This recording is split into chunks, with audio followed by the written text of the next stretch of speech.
যে নবীজি পাপ করেছেন এটা হলো তার মূল দাবি, নাউযুবিল্লাহি মিন যালিক। আল্লাহ তাআলার পাশে নবী মুহাম্মদের মিথ্যা মূর্তি প্রতিষ্ঠা করা হয়েছে। হাদিস হলো কোরআনের ব্যাখ্যা, এটা সম্পূর্ণ ভুল কথা। কোনো গুস্তাখে রাসূল ছাড়া এই ধরনের কথা কেউ কোনোদিন বলতে পারে না। তার বইয়ে 464 নম্বর পৃষ্ঠার মধ্যে লিখছেন, কোরআনে কোথাও বলা নেই যে নবীর কোনো কথাকে দ্বীনের দলিল হিসেবে গ্রহণ করতে হবে। আমি পরিষ্কার ভাষায় বলছি, এই ব্যক্তিকে মুসলিম বলার মতো কোনো সুযোগ নেই। আপনারা নিশ্চয়ই জানেন, সম্প্রতি অন্তর্বর্তীকালীন সরকারে শিক্ষা কমিশনে বেশ কিছু শিক্ষাবিদকে নেওয়া হয়েছে। আমরা দাবি করেছিলাম ওখানে কিছু শিক্ষাবিদ এমন ছিলেন যারা বিতর্কিত এবং বিশেষ করে দেশবিরোধী, মানবতা বিরোধী বিভিন্ন ধরনের চিন্তা চেতনা তারা লালন করেন, তৎপরতার সাথে তারা যুক্ত ছিলেন। আমাদের সেই প্রতিবাদের মুখে হঠাৎ করে আমরা দেখলাম যে পুরো কমিশনকে বাতিল ঘোষণা করা হলো। এখন পরবর্তীতে খুঁজতে গিয়ে দেখা যাচ্ছে যে নতুনভাবে যে সমস্ত বিষয়গুলো সাজানো হয়েছে এটা ঠিক আগেরটাই রয়েছে এবং সেখানে ভয়ঙ্কর ভয়াবহ রকমের বিভিন্ন ধরনের তৎপরতা রয়েছে। ছোট্ট একটা উদাহরণ আপনাদের সামনে দিচ্ছি। আবু সাইদ খান নামে এক ভদ্রলোককে এখানে সংযুক্ত করা হয়েছে। আপনারা স্ক্রিনশটে দেখছেন, এই যে ভদ্রলোক, তিনি বাহ্যত দেখতে বেশভূষায় মুসলমান মনে হলেও এই ব্যক্তি তার চিন্তা চেতনা এবং দর্শনের কারণে সে আর মুসলমানের কাতারে নেই। আমি খুব বড় ধরনের দাবি করেছি এবং শক্তিশালী দাবি করেছি। আমি পরিষ্কার ভাষায় বলছি, এই ব্যক্তিকে মুসলিম বলার মতো কোনো সুযোগ নেই। এই ব্যক্তি কোরআন সুন্নাহ সম্পর্কে ন্যূনতম কোনো জ্ঞান রাখে না। তার কোরআন সুন্নাহ বিরুদ্ধ যে সমস্ত বক্তব্যগুলো আছে এগুলো শুনলে আপনারা আশ্চর্য হয়ে যাবেন। আমরা আপনাদের সামনে কিছু বক্তব্য নিয়ে আসছি। যেমন তার লিখিত একটা গ্রন্থ আছে, নাম হলো প্রচলিত ইসলাম ও প্রকৃত ইসলাম। সেখানে 32 নম্বর পৃষ্ঠার মধ্যেই তিনি লেখেন, জ্ঞানত বা অজ্ঞানত মিথ্যার ধারক বাহকরা তাদের পূর্বপুরুষদের দোহাই দিয়ে শরীয়তের নামে বিশ্বব্যাপী যে নকল ইসলাম চালু করে রেখেছে তার সিংহভাগই কোরআন বিরুদ্ধ। তিনি আরেক জায়গায় লেখেন, একই বই, দ্রষ্টব্য 32 নম্বর পৃষ্ঠা, দিন ইসলামের শত বিভ্রান্তি ভেজাল নিয়ে আমরা নিরন্তর কথা বলছি, কিন্তু বিভ্রান্তির গোড়া চিহ্নিত করতে পারতে হবে।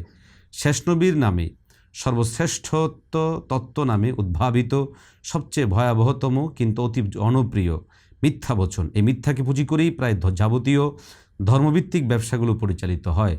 শেষ নবীকে নিয়ে আশরাফুল আম্বিয়া বা ইমামুল আম্বিয়া বা সৈয়দুল মুরসালিন সংক্রান্ত ধারণা সবচেয়ে বড় মিথ্যাচার।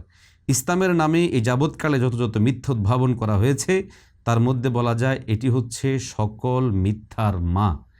এটি খ্রিস্টানদের তৃত্ববাদের চাইতেও ভয়ঙ্কর এক বিষবৃক্ষ, যার ফল বক্ষণ মুসলিম সম্প্রদায়ের সদস্যদের মুনাফিকীয় মুশরিকে পরিণত করেছে।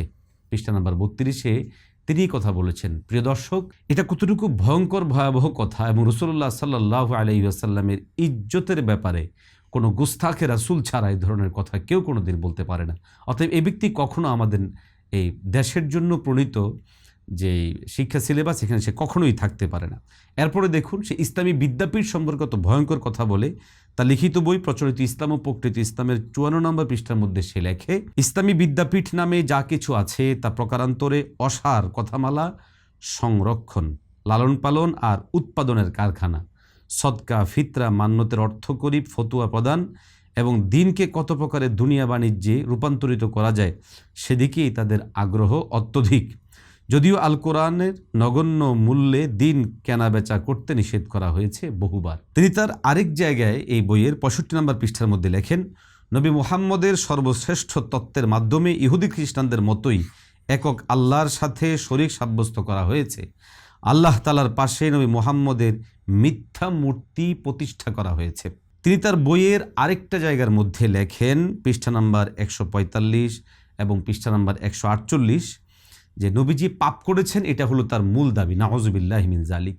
এই দাবি প্রমাণে সে লেখে, ওইসব ধর্মবেত্তারা জোর দিয়ে এবং দৃঢ় প্রত্যয়ের সাথে যেটা আমজনতাকে বুঝাতে চান তা হলো শেষ নবীর কোনো পাপ নেই, যে জন্য তাকে তার গুনাহের কারণে ক্ষমা চাইতে বলা যেতে পারে। এটা 148 নম্বর পৃষ্ঠায়। আর 45 নম্বর পৃষ্ঠায় সে লিখছেন, অবশ্যই আল্লাহর নবী শেষ নবী, মহান চারিত্রিক গুণাবলিতে ভূষিত এক মহামানব। তার মানে এই নয় যে তার দ্বারা নবুয়তের আগে বা পরে কোনো প্রেক্ষাপটে কোনো গুরুতর ভুল বা পাপকর্ম হতে পারে না। তিনি রক্তমাংসে একজন মানুষ। আমরা যদি তাকে জোর করে সকল ভুল ত্রুটি বা পাপের ঊর্ধ্বে কল্পনা করি তবে তার প্রতি জুলুম করব। তিনি তার বইয়ে 393 নম্বর পৃষ্ঠার মধ্যে লেখেন, শুধু ইসলামই একমাত্র দিন, অর্থাৎ সে ইসলামকে একমাত্র ধর্ম হিসেবে মানতে রাজি না। এই জন্য সে তার বইয়ে 393-94 নম্বর পৃষ্ঠার মধ্যে লেখে, 93 নম্বর পৃষ্ঠার মধ্যে লেখে, দাখিল হতে বা প্রবেশের জন্য ইসলাম শুধু এক দরজার দিন নয়, বহির্গমনের রাস্তাও সেখানে উন্মুক্ত করে রাখা আছে। ধর্ম কারবারিদের সাধ্য নেই সেই দরজা বন্ধ করে দেয়। 394 নম্বর পৃষ্ঠার মধ্যে সে লেখে, কাউকে জোর করে যেমন ধর্মবিশ্বাস থেকে ইসলামে দীক্ষিত করানো যাবে না, তেমনি আবার কেউ দিন থেকে ফিরে গেলে তাকেও জোর করা যাবে না দিনে প্রত্যাবর্তনে। এর মাধ্যমে সে ইসলামের শ্রেষ্ঠত্বকে এবং ইসলামের পরিশুদ্ধ ও পরিচ্ছন্ন বিধান যেটা মুরতাদের ইরতেদাদের, এটার ব্যাপারেও সে এখানে কলমবাজি করেছে। সে তার গ্রন্থে 392 নম্বর পৃষ্ঠার মধ্যে লিখছে, শিরক ও নেফাক দিন থেকে ফিরে যাওয়া বা মুরতাদ হওয়ার চেয়েও ভয়াবহ অপরাধ। সরেজমিনে যাচাই করলে দেখা যাবে যে যারা ধর্ম অবমাননা, ব্লাসফেমি ও মুরতাদ ইস্যুতে মাঠ গরম করে, এদের চরিত্রের প্রত্যেকের চরিত্র মুনাফিকি ও শিরকে ভরপুর।